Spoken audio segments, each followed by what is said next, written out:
నేను ముఖ్యమంత్రి రేవంత్ రెడ్డి గారిని ఈ ఒక రోజు ఉత్తరం రాశాను. వారు చేసినటువంటి ఒక వాగ్దానాలు గతంలో ఎన్నికల సమయంలో మేనిఫెస్టో తీసుకొచ్చి ప్రజలను తప్పుదారి పట్టించి ప్రజలకు అనేకమైన వాగ్దానాలు చేసి రైతులకు వాగ్దానం చేసి విద్యార్థులకు వాగ్దానం చేసి 6 గ్యారంటీలు చెప్పి 420 వాగ్దానాలు చేసి ఏం చేసింది ఈరోజు ఈ కాంగ్రెస్ ప్రభుత్వం అని చెప్పేసి నేను ప్రజలు ముందు నేను ఈ ఒక ప్రభుత్వాన్ని అడుగుతున్నాను. కాంగ్రెస్ పార్టీ చేసినటువంటి వాగ్దానంలో రైతులకు రుణమాఫీ అన్నారు. రుణమాఫీ చేశారా? పూర్తిగా చేయలేదు, కొంతమంది చేశారు. దాదాపు 2 సంవత్సరాలైనటువంటి ఈ ప్రభుత్వము ఇప్పటి వరకు చేసింది ఏంది అని అంటే ప్రజల ముందు వచ్చి మీడియాకు ముందు వచ్చి నా దగ్గర డబ్బులు లేవు, ప్రభుత్వం బికారీ అయిపోయింది, భిక్షం అడుక్కునే పరిస్థితి ఉంది, మీరే చెప్పండి, మీ యొక్క ఉద్యోగస్తులకు జీతాలు ఇచ్చే పరిస్థితి కూడా ఈ ప్రభుత్వానికి లేదని చెప్పి ప్రజల ముందు సిగ్గు లేకుండా ఏడ్చేటటువంటి ఒక ప్రభుత్వం ఇది. మరి మీకు తెలిసినప్పుడు మీరు ఎట్లా వాగ్దానాలు చేశారు అంటే మీరు మోసం చేసినట్టు. ప్రజలకు మోసం చేశారు, రైతుల్ని మోసం చేశారు. రైతు బంధు 15,000 ఇస్తా అని చెప్పారు. ఇప్పటి వరకు ఇచ్చింది 2 దఫాలు కేవలం 6,000, అది కూడా లోకల్ బాడీ ఎలక్షన్స్ వస్తున్నారు కాబట్టి ఇస్తున్నారు. రైతులని మీరు మోసం చేస్తే, ఈ దేశంలో రైతులను మోసం చేస్తే ఉసురు దగుతున్న విషయాన్ని మీరు గుర్తుపెట్టుకోవాలి. మీరు రైతులని మోసం చేస్తూ ఉన్నారు, దగా చేస్తూ ఉన్నారు తెలంగాణ ప్రజల్ని. 6,000 రూపాయలు ఇచ్చేసి రైతు బంధు 15 రూపాయలు మీరు వాగ్దానం చేసినటువంటి మీ ప్రభుత్వం ఇంతవరకు దానిపైన మీరు నోరు ఇప్పట్లేదు. అది కూడా ఈరోజు సర్పంచ్ ఎలక్షన్స్, ఈ లోకల్ బాడీ ఎలక్షన్స్ ఉన్నాయి కాబట్టి అది కూడా ఇవ్వడం జరిగింది. లేకుండా అది కూడా ఎగ్గొట్టేటటువంటి ఆలోచన మీకు ఉంటుంది. ఈరోజు కొత్త నాటకం పెడుతున్నారు. బీజేపీ పెరుగుతున్నటువంటి సమయంలో ప్రజలకు తప్పుదారి పట్టిస్తూ ఉన్నారు. ప్రజలకు చెప్తా ఉన్నారు, వాళ్ళు రైతులకు చెప్తా ఉన్నారు. అగ్రికల్చర్ మినిస్టర్ ఉన్నటువంటి ఈ స్టేట్లో యూరియా లేదు, యూరియా లేదు. యూరియా కొరత వచ్చింది కాంగ్రెస్ ప్రభుత్వంలో, యూపీఏ ప్రభుత్వంలో. యూరియా కోసము రైతులు ఫర్టిలైజర్ షాపుల ముందు తిరిగి నించొని అక్కడ కాపలా కాసి సూసైడ్లు చేసుకుని యూరియా దొరకకుండా, ఫర్టిలైజర్ దొరకకుండా, స్ప్యూరియస్ సీడ్స్ దొరికినటువంటి సమయంలో ఈ యొక్క కాంగ్రెస్ పార్టీలో అటువంటి పరిస్థితి చూసాం మనం. కానీ ఈరోజు భారతీయ జనతా పార్టీ ప్రభుత్వం ఈరోజు ఈ రాష్ట్రానికి 12.90 మెట్రిక్ మేము ఇవ్వడం జరిగింది. మీ యొక్క యూరియా, ఈ యూరియా సంబంధించినటువంటి ఏదైతే కొరత అని చెప్తా ఉన్నారో, మీ ఇప్పటికే 2 లక్షల టన్నులు ఎక్కువ యూరియా ఇచ్చినటువంటి విషయాన్ని ఈరోజు మీ ద్వారా మీరు ప్రజలు చెప్తా ఉన్నారు. రైతులను తప్పుదారి పట్టిస్తూ ఉన్నారు. రైతులకు సరైన సమాచారం ఇవ్వట్లేదు. దీనిపైన మీరు చర్చకు సిద్ధం అంటే భారతీయ జనతా పార్టీ దీనిపైన చర్చకు సిద్ధం ఉంది. మీరు యూరియా ఇచ్చినటువంటి 2 లక్షల టన్నులు మీకు యూరియా ఎక్కువ ఇస్తే మా దగ్గర యూరియా లేదని చెప్తున్నారు. ఎక్కడ పోయినాయి మీకు కేంద్ర ప్రభుత్వం ఇచ్చిన యూరియా? ఏం చేశారా? యూరియాని మింగారా, తిన్నారా?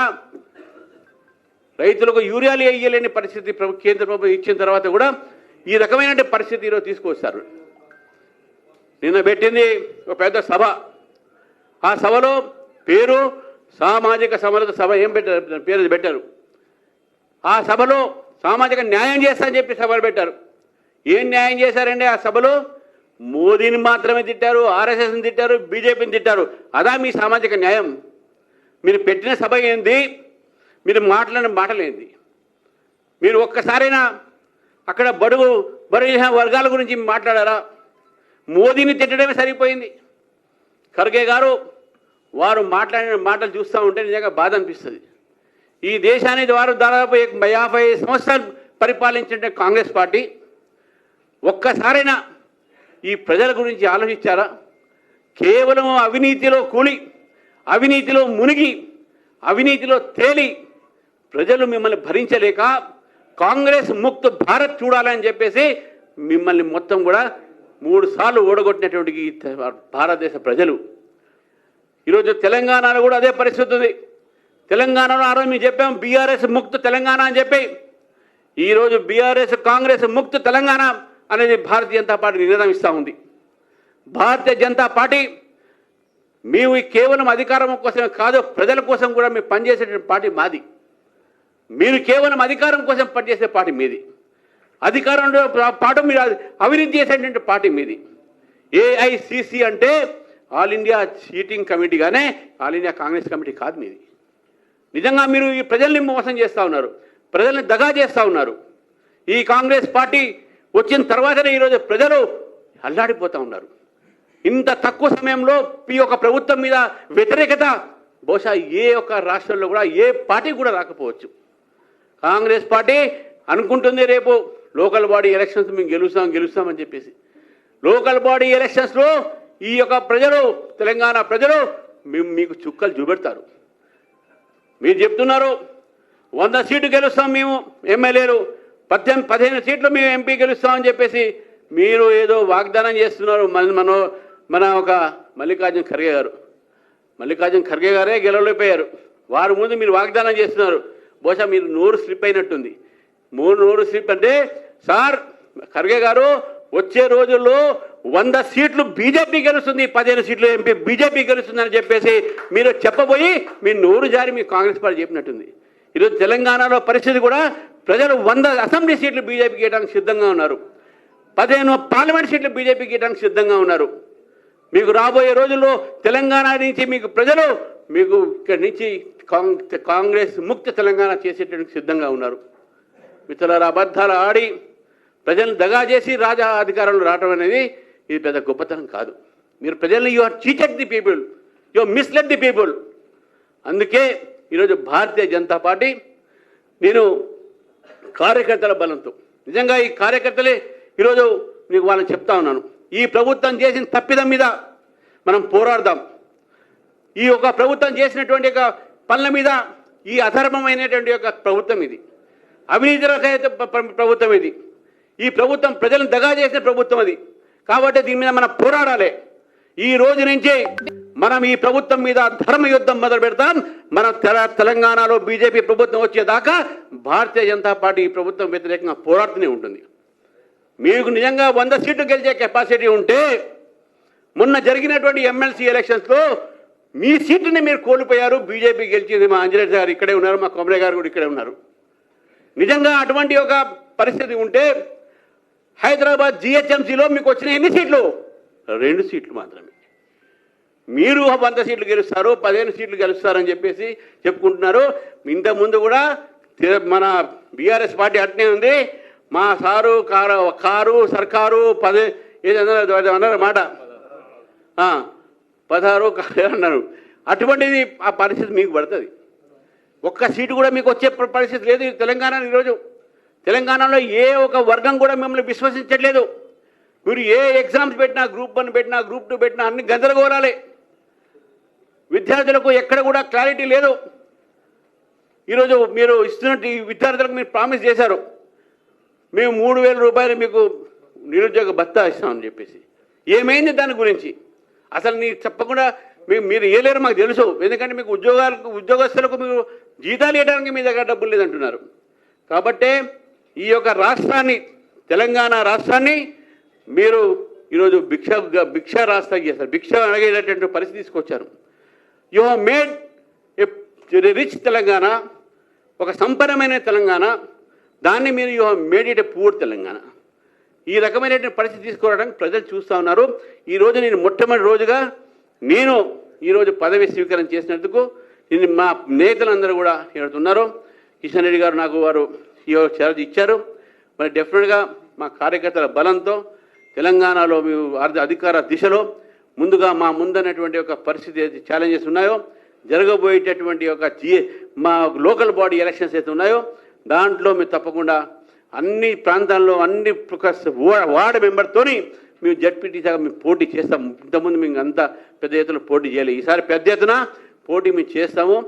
లోకల్ బాడీ ఎలక్షన్స్ కూడా బీజేపీ ఎక్కువ సీట్లు గెలుస్తుంది. నేను తెలంగాణ ప్రజల్ని కోరుతా ఉన్నాను, బీజేపీని ఒకసారి ఆశీర్వదించండి. బీజేపీ అనేక రాష్ట్రాల్లో గెలిచినటువంటి దాఖలాలు మనం చూసినాం. త్రిపుర లాంటి రాష్ట్రాల్లో ఒక్కసారి గెలిచిన తర్వాత ప్రజలు ఇంకా త్రిపురలో బీజేపీని గెలిపించుకుంటున్నారు. హర్యానాలో ఒకసారి గెలిపించిన తర్వాత బీజేపీనే గెలిపించుకుంటున్నారు. అటువంటి చాలా రాష్ట్రాలు ఉన్నాయి. ఎందుకంటే బీజేపీ పరిపాలనలో అవినీతి ఉండదు, బీజేపీ పరిపాలనలో అబద్ధాలు ఉండవు, బీజేపీ పరిపాలనలో ప్రజలు సుఖశాంతితో ఉంటారు. కాబట్టి అటువంటి బీజేపీ ఈరోజు ఈ యొక్క తెలంగాణలో కూడా వికసిత్ తెలంగాణ డబుల్ ఇంజన్ సర్కార్ కోసం అందరూ కూడా కష్టపడాలని చెప్పేసి మీ ద్వారా మా కార్యకర్తల్ని ప్రజల్ని కూడా నేను కోరుతూ ఈ మొట్టమొదటి యొక్క విలేకరుల సమావేశానికి నాకు మా ఒక పార్టీ స్పోక్స్ పర్సన్స్ అదే పార్టీ ఈరోజు యంత్రాంగం మొత్తం కూడా నాకు ఈ అవకాశం ఇచ్చింది. మీ అందరూ కూడా విలేకరులతో కూడా అందరూ కూడా మరొకసారి నేను కోరుతా ఉన్నాను. రాబోయే రోజుల్లో మనం తరచుగా కలుద్దాం. అనేక అంశాలు ఉంటాయి మీకు. ఎందుకంటే నేను కూడా స్పోక్స్ పర్సన్గా ఉన్నాను. నాకు కూడా ఈ రాష్ట్రంలో అనేక మీడియా సంస్థలతోని వ్యక్తులతోని రిపోర్టర్స్తోని ఒక మంచి నాకు రిలేషన్స్ ఉన్నాయి. కాబట్టి మళ్ళీ తరచుగా అనేక అంశాలపై మాట్లాడతాం.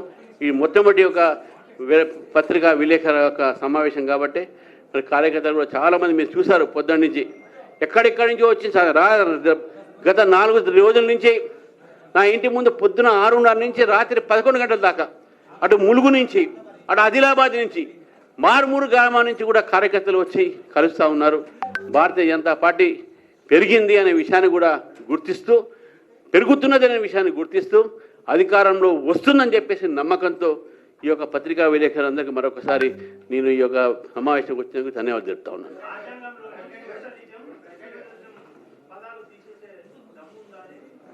అసలు పెట్టింది ఎందుకు వాళ్ళు పెట్టేది మేము పెట్టి ఫస్ట్ అంబేద్కర్ గారు పెట్టారు. అది వాళ్ళు నేను అడుగుతా ఉన్నాను. సెక్యులరిజము సోషలిజం అనేది 42nd అమెండ్మెంట్లో ఎమర్జెన్సీ పెట్టిన తర్వాత ఆ 2 పదాలు పెట్టడం జరిగింది. ఎందుకు పెట్టారు వాళ్ళు? అపీస్మెంట్ పాలిటిక్స్లో పెట్టారు. వాళ్ళు పెట్టిన తర్వాత మేము తీసేయలే కదా. భారతీయ జనతా పార్టీ తర్వాత అటల్ బిహారీ వాజ్పేయి గారు వచ్చారు, మోదీ గారు 3వ వచ్చారు. ఎప్పుడైనా దాని జోలికి పోయినామా? వాళ్ళు ఏంటంటే ఏదో కొద్దిగా పాపం ఏం ఇష్యూస్ లేక ఇవన్నీ మాట్లాడుతూ ఉన్నారు. నిజంగా ఎమర్జెన్సీ పెట్టింది ఆ పార్టీ, ప్రజల ఒక హక్కులు కావాల్సింది ఆ పార్టీ. అది చెప్పాలి ముందు. అది కరిగారు అన్నీ మర్చిపోయింది పెద్ద మనిషి అయినా కొన్ని విషయాలు మర్చిపోతుంటారు ఆయన.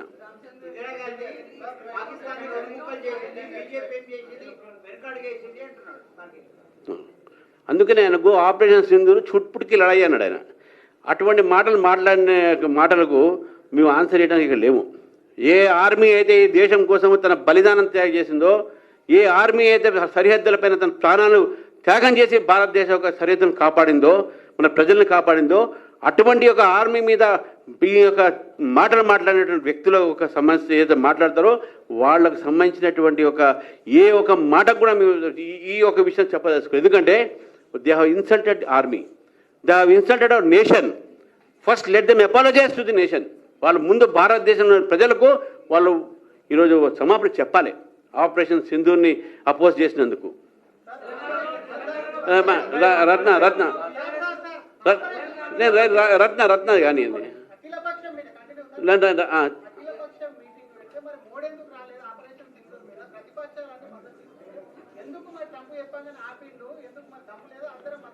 ట్రంప్ ఎప్పుడు చెప్పిండో అని అడగాలి.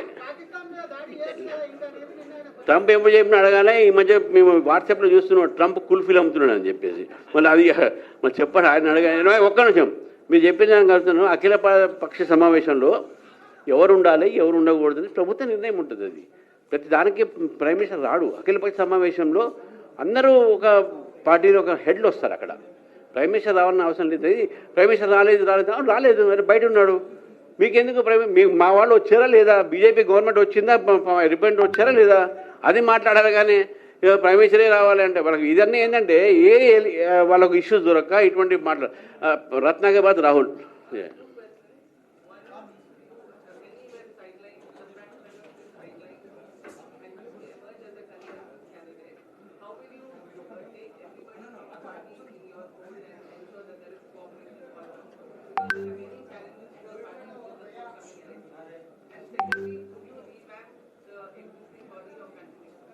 No one is sidelined, everyone is by my side. That is, yeah, done. Okay.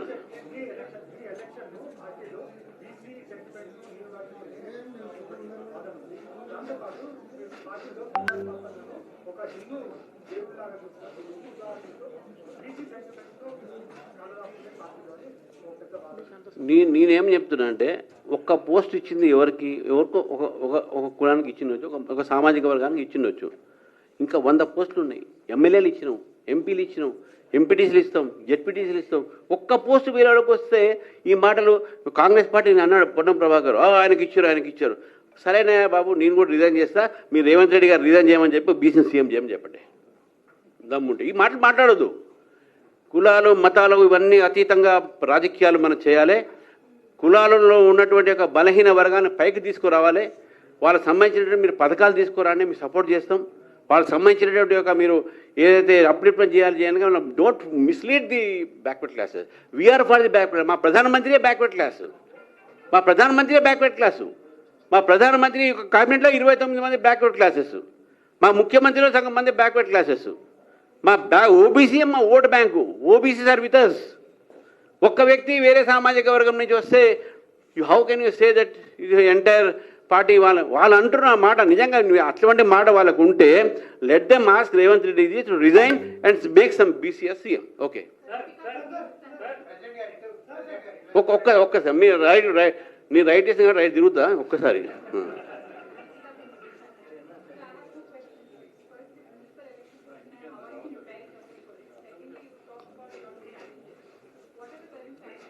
No. Yes, our challenges before us are first local bodies. We have local bodies which are before us, and we are building up our party from the root level, grassroots level, from the rural level. Earlier, BJP was supposed to be a urban-based party, but now it is not urban-based party. It has spread entire Telangana, entire rural base. We have won 8 MLAs. 7 in rural area. We have won 8